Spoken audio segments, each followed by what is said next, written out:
આગામી 3 કલાક રાજ્યના 10 જિલ્લામાં ગાજવીજ સાથે વરસાદની આગાહી। દમણ અને દાદરા નગર હવેલીમાં પણ વરસાદનું અનુમાન। 40 કિલોમીટર પ્રતિ કલાકની ઝડપે ફૂંકાઈ શકે છે પવન।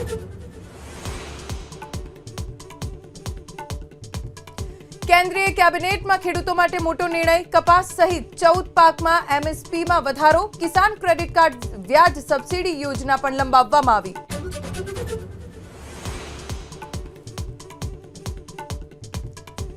દેશમાં કોરોનાના કેસમાં વધારો। એક્ટિવ કેસની સંખ્યા 1200 પર। કેરળમાં સૌથી વધુ 430 કેસ।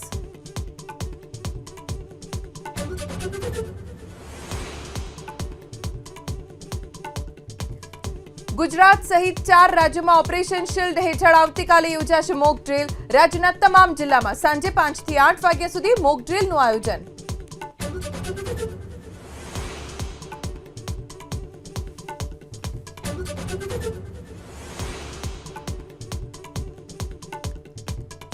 બાંગ્લાદેશના ઢાકામાં સરકારી કર્મચારીઓનો હલ્લાબોલ। સતત ચોથા દિવસે સચિવાલય પર વિરોધ પ્રદર્શન। કાયમી નોકરીની માંગ સાથે ભૂખ હડતાળ।